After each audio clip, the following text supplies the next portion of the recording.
Good morning, everybody. It's your boy D Mac. I'm back because I want to talk about the Olympic team. Olympic team's having a pretty tough go at it right now. It's been some things going on, and America's not faring too well in the Olympics this year. Now, I came out with a video and I said that the U.S. should have bowed out of this Olympics, should have stayed home. Our athletes should have taken care of themselves during this pandemic and all of that, and taken all of those precautions, and still trained up for the next one, and just set this one out. That's my thought. Especially with the basketball team, because a lot of these guys went over there banged up and still nursing injuries, and they can go over there and injure themselves worse. This was my statement. This is my position, and I still stand on that. And so that's why I wanted to get on here and talk about what's been going on with the Olympics to kind of back up what I was saying before.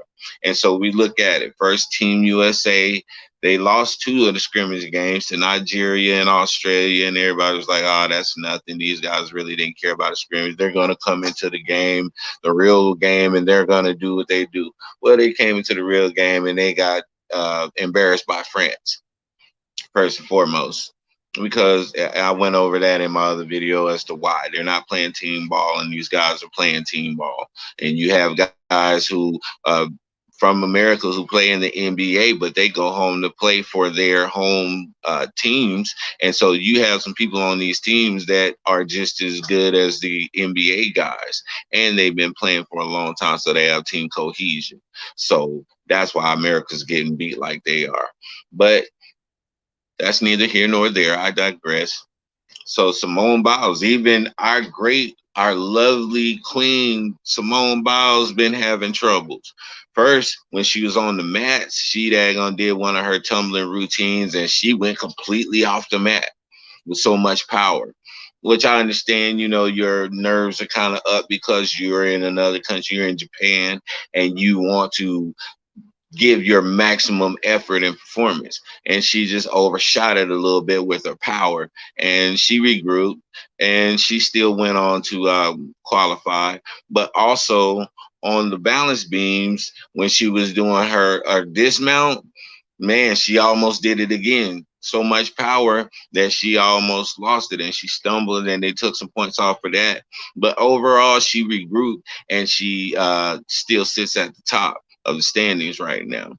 And she just got to calm down a little bit. And I think she's going to make that adjustment and do what Simone Biles does, because she's just a beast at whatever she puts her mind to doing. And mind you, when she's doing these routines, these flips that she's doing are her own signature ones. So they're not the typical ones that the standard athlete does. She's made up her own because the other ones are just too simple for her. And so she's graded on a different curve than the other athletes. So keep that in mind too. Now, even Naomi Osaka, even though she's representing Japan, but still she's known in the United States, and she's a part of the Western culture, and she was beat in the third round. And you can see on her face just all of the angst and everything that she was going through. So salute to her. But I said this, man, if Sha'Carri Richardson was there, you know, we would have another leg up to get a gold, especially with the women's 400 and 100 and things like that. I believe 100 is her signature area. So we're gonna miss out on that. Possibly. Maybe there's another female we got that could bring it home, but Sha'Carri would have been pretty much a sure thing. So hey, that's on America though. Then this is like the first time since 2010 that America haven't come in first place. But my thing is this: why does America feel like they always have to be first place and everything? Of course, you want to be the best at what you do. I understand that, and you want to send the best, and you want to have pride in your country and all of that. But it's like America has a sense of entitlement. We're starting to see that by the way that we're shocked when America loses to somebody else, as if other countries can produce just as good or if not better athletes than America. And this is what we're starting to see now. We're starting to see that America is not the super dominant force that it was before. The rest of the world is catching up, or they've already been caught up, because we don't see the losses. We always see the wins highlighted during the Olympics. So now America's medal standing right now is at 9 gold, 5 silver, and 8 bronze medals, which gives you 22 medals. That's where we're sitting at right now. But going into these other games, we may see that count for gold go up. We still have some great athletes, and we still have some basketball to be played, and we still have some gymnastics to be done. So we have a lot of time to regroup and recuperate and get at the top or stay at the top, whatever is feasible for America. But to me, man, I'm just different, man. I just feel like it's not worth it. I don't feel like our athletes should be put in those types of conditions and that environment and possibly contract this new variant of the COVID, or, something else could happen over there. We don't have a real good standing with China right now.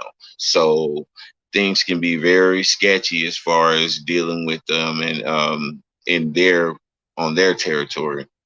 But, you know, with the pandemic protocol, and then this just came out. Now, allegedly, Japan lied about the weather conditions there, and it's a whole lot more humid and hot than what was anticipated.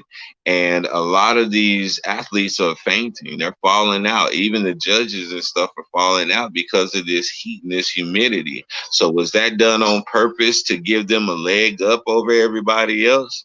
Who knows?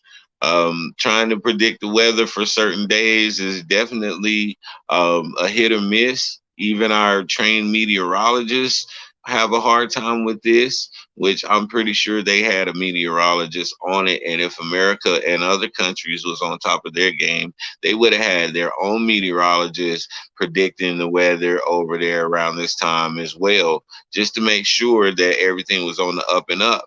But if they failed to do that, then they're reaping the consequences of not doing that. So it is what it is. But yeah, that's the story that's come out. I don't know if it's true or not, but that's what they're saying, that Japan misled everybody with what the weather conditions were going to be like. And now everybody is falling victim to the humidity and heat over there. So let's just keep our eyes peeled and see what's going to happen with the rest of these Olympics, because there's been so much adversity just from the get go, with all of the racial tension, with all of the discrimination, with all of the over sexualization, all of these things that comes along with the Olympics. The Olympics is not faring well. It doesn't look good in the eyes of the world right now, because the Olympics used to be a celebration and a time to revel in the greatness of our athletes, and now it's become marred by so much